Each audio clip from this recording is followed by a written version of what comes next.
All right, let's jump right in. We're going to talk about a case today that honestly feels like it's straight out of a legal thriller. You've got two prisoners, a sweeping government ban, and a fight for the right to speak that goes all the way to the top.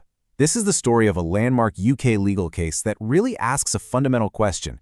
How far can a government go to silence its people?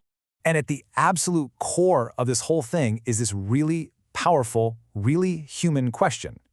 I mean, just imagine it for a second. You're locked away, you're convinced you've been wronged, but you are legally forbidden from telling your story to the one group of people you think can actually help you, investigative journalists. That dilemma, well, that's what sparked this whole massive legal battle. So, who exactly were the guys at the center of this storm? Let's meet him and really get to grips with the huge problem they were up against. Okay, so our protagonists are John Sims and Patrick O'Brien. Now, both of them were serving life sentences for murder, and both of them, from day one, insisted they were innocent. From inside their prison cells, they looked at investigative journalism as, their last hope. Their whole plan was pretty straightforward. Get a journalist to come in, sit down with them, listen to their story, and actually investigate their claims. Simple, right? Well, there was one major roadblock. And that roadblock was the government itself.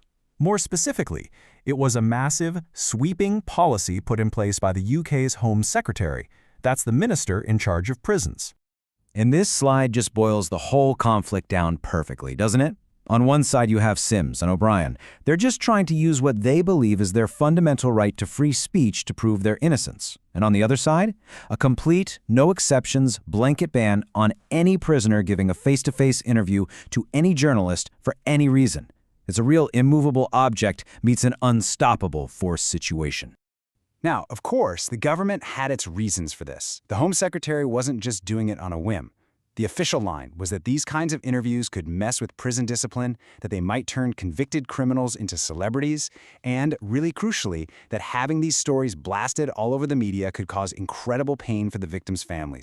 So, with the prisoners absolutely desperate to speak and the government dead set on stopping them, this was never going to be a small dispute. It just kept escalating, climbing up the legal ladder until it landed right in front of the highest court in the UK at the time, the House of Lords. Suddenly, this wasn't just about two men anymore.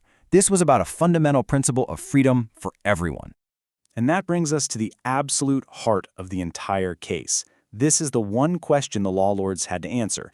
Can a government minister take a general law, one that's just about, managing prisons, and use it to completely snuff out a basic human right like freedom of speech? Everything, and I mean everything, was riding on the answer to that. So to figure this out, the court went to this really important constitutional idea called the principle of legality. The easiest way to think about it is like a constitutional safety catch.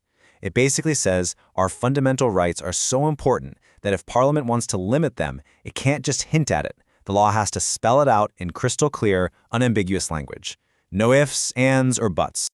So the arguments were made, this powerful principle was on the table, and the stage was set for what would become one of the most important judgments on free speech and government power in modern UK history. And the verdict was a bombshell. The law lords ruled that the Home Secretary's blanket ban was completely unlawful. It was a huge victory for the prisoners and for free speech, but it's the reasoning behind the decision that really changed everything. And this quote from Lord Hoffman it nails it. This is the key takeaway from the whole thing. You cannot use vague, general powers to just stomp all over fundamental human rights. If the government is going to do something that serious, it needs clear, explicit permission from Parliament. Period. So here's the court's thinking, broken down. Step 1, they looked at the Prison Act and said, yep, this gives the Home Secretary broad powers to run prisons. But, and this is the giant but, nowhere in that law did Parliament write, oh, and by the way, you can also cancel a prisoner's right to speak their mind. Since those crystal clear words weren't there, the court's conclusion was simple. The Home Secretary had gone too far. He'd overstepped his authority. So the prisoners won. They got the right to be interviewed. But the shockwaves from this case, what we now call the Sims principle, go way, way beyond prison walls. Let's dig into why this is still such a big deal today.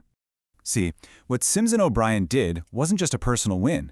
Their fight actually strengthened a critical shield that protects every single citizen. It sent a clear message that government ministers can't just interpret their powers in the widest, most convenient way to chip away at our rights. The courts and this principle of legality stand in the way. So what does this actually mean for you? Well, here's how it works in the real world. Say a future government wants to limit a basic right. Free speech, privacy, you name it. The Sims principle kicks in. It forces the whole conversation out into the open. Parliament has to debate it, and if they pass a law, they have to use super clear language. This makes politicians accountable for what they're doing. It stops our rights from being quietly eroded behind the scenes. Which leaves us with this final thought to chew on. The Sims case gave us the answer. They have to be crystal clear.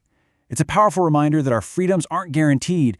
They depend on us being vigilant, and on this core idea that rights can't be taken away by stealth. They can only be limited through the clear, transparent, and accountable will of Parliament. And that is definitely something worth thinking about.